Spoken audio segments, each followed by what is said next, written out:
어서오세요. 반갑습니다. 안녕하세요. 저는 30살 남자입니다. 만난 지 2년 된 여자친구가 있고 28살입니다. 지인의 소개로 만나게 되었고 작년 가을부터 올해 가을이나 내년 봄에 결혼을 할 생각으로 동거를 시작했습니다. 여자친구는 고등학교 졸업 후에 미용 쪽에서 일을 시작해서 지금은 나름 큰 샵에서 실장으로 일하고 있고 저는 인서울 4년제 대학을 나왔고 대기업 건설사를 다니고 있습니다. 올해 초에 지방 현장으로 발령이 나면서 평일에는 지방에서 보내고 있고 주말에만 서울 집으로 가고 있습니다. 현재 같이 살고 있는 집은 제가 취업하면서 부모님이 사주신 집이고 여자친구와는 전혀 관계가 없습니다. 심지어 여자친구가 관리비 및 생활비도 먼저 준다는 말도 없고 굳이 받지 않아도 될 만큼 제 벌이가 나쁘지 않기에 자연스럽게 여자친구와 동거하기 전과 동일합니다. 그래서 여자친구는 본인 월급은 본인이 알아서 관리하고 있고 가끔씩 배달음식이나 장볼 때 계산을 합니다. 제가 집 및 돈에 관련된 부분을 이야기 전에 먼저 말씀을 드리는 것은 나중에 이것들이 문제가 되기 때문입니다. 끝까지 꼭 들어주세요. 아무튼 그렇게 여자친구와 결혼을 전제로 동거를 하다가 지방 현장으로 2년간 발령이 나면서 주말 연애가 시작이 되었습니다. 처음에는 여자친구가 쉬는 날마다 제가 있는 곳으로 내려오기도 하고 수시로 전화 및 연락을 하면서 행복한 주말 연애를 하였습니다. 그런데 한 달쯤 지나자 안 내려오는 것까지는 이해가 되는데 연락도 잘 안 되는 것이었습니다. 충분히 퇴근하고 나서 연락이 가능한 시간인데 피곤해서 일찍 잤다고 하거나 씻으라 전화를 온지 몰랐다고 하거나 일이 많아서 야근을 했다고 하는 등 여러 가지 이유를 대면서 연락이 되지 않았습니다. 이런저런 이유로 연락이 안 될 수 있다는 것을 충분히 이해할 수 있습니다.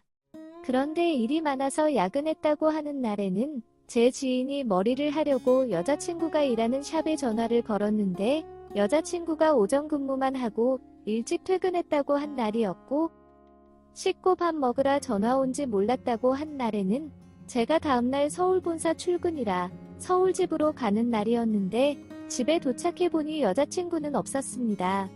그런데도 계속 집에 있는 것처럼 연락을 주고받다가 새벽에 만취해서는 외딴 남자의 부축을 받으며 현관문 비밀번호를 열고 들어오다가 집에 제가 있는 것을 보고서는 외딴 남자는 바로 도망을 갔고 만취한 줄 알았던 여자친구는 정신이 바로 멀쩡해졌습니다. 이런 몇몇의 사건 사고들이 있었고 주말 연애한 지 3개월 정도밖에 되지 않았는데 벌써부터 남자 문제, 거짓말 문제 등으로 믿음이 깨지기 시작했습니다. 한번 깨지기 시작한 믿음은 무엇을 하든 불신하게 만들었고 그것은 곧 잦은 다툼이 되기 시작했습니다.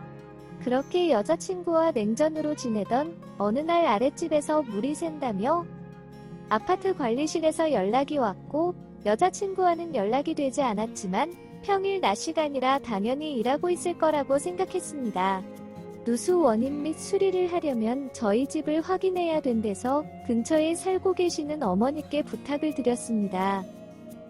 그렇게 어머니, 아파트 관리실 직원, 아랫집 사람, 누수업체 직원까지 제 집을 열고 들어갔더니 여자친구와 만취한 여자친구를 부축해온 그 남자가 제 집, 제 방, 제 침대에서 뜨겁게 서로를 탐하고 있었습니다. 결혼을 전제로 양가 부모님과 허락을 받고 시작한 동거였기에 어찌 보면 거의 결혼한 상황이나 마찬가지인데 여자친구가 다른 남자와 그 짓거리를 하고 있는 것을 보신 어머니께서는 비명을 지르셨고 다른 분들은 어찌해야 할지 몰라서 난감해하시다가 30분 뒤에 다시 오시겠다며 아랫집으로 가셨습니다. 어머니는 바들바들 떨리는 목소리로 저한테 전화를 주셨고 저는 곧바로 서울 집으로 출발하였고 서울에서 일하고 있는 여동생에게 빨리 제 집으로 가보라고 하였습니다. 집에 도착해보니 엄마는 많이 놀라셨는지 여동생 손을 꼭 붙잡고서는 소파에 앉아 계셨고 여동생은 놀란 엄마를 돌보고 있었습니다. 그러는 와중에 여자친구는 거실에 무릎 꿇고 앉아서는 잘못했다며 용서를 비는 것 같았습니다. 그런데 동생이 저 언니랑 절대 결혼하지 말고 헤어지자라고 하면서 제 핑계를 대면서 다른 남자와 바람 피운 것을 정당화하고 있다는 것이었습니다. 저와 사이가 나빠져서 딱 한 번, 아주 잠깐 한눈을 팔았다면서 억울하다는 식으로 이야기했다는 것이었습니다. 결국 그 자리에서 헤어지자고 말을 하였고 본인 물건을 챙겨서 나가라고 하였습니다. 그랬더니 자기 집에서 자기가 왜 나가냐면서 저와 어머니 그리고 여동생 보고 나가라는 것이었습니다. 도저히 대화가 되지 않아서 경찰을 불려서 여자친구를 끌어냈고 여자친구의 짐을 제가 챙겨서 여자친구의 부모님 집으로 보냈습니다. 그렇게 모든 것이 끝이 나고 정리가 되는 줄 알았습니다. 그날 이후로 그 여자친구가 밤마다 찾아와서 부모 집으로 찾아와서 소동을 피웠는지 저희 부모님은 제가 신경 쓰지 힘들어할까봐 아무 말씀도 안 하셨는데 아파트 관리실에서 저한테 연락이 왔습니다. 주변 세대에서 민원이 많이 들어오니 빨리 해결 좀 해달라고 하면서 부탁한다고 하였습니다. 결국 수신 차단해놨던 여자친구에게 전화를 걸었습니다.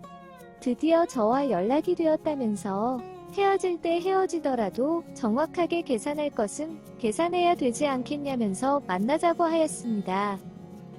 그래서 만났더니 어찌됐든 사실혼 관계나 다름이 없는 동거였다면서 결국 헤어지는 것도 이혼이나 다름이 없으니 재산 분할을 해달라는 것이었습니다. 무슨 재산을 분할해주냐고 물었더니 제가 가지고 있는 집과 외제차, 그리고 저축해둔 현금과 주식자금 등을 말하는 것이었습니다. 재산 형성하는데 여자친구가 기여한 것은 하나도 없는 데다가 집은 여자친구 만나기 전에 부모님이 주신 것이고 차도 여자친구 만나기 전에 제가 벌어서 산 것이고 현금과 주식자금 역시도 제 월급으로 만든 재산인데 왜 줘야 되냐고 물었더니 이혼하면 무조건 재산은 반반이라면서 달라고 하는 것이었습니다. 안 주면은 줄 때까지 저희 부모님 집을 찾아가든 제 회사로 찾아오든 해서 줄 때까지 괴롭히겠다는 식으로 협박을 하길래 좋은 게 좋은 거라고 300만 원 정도 주고 조용히 끝내려고 하였지만 요구하는 것이 너무 과해서 관련 내용들을 전부 모아서 경찰에 고소도 하였습니다.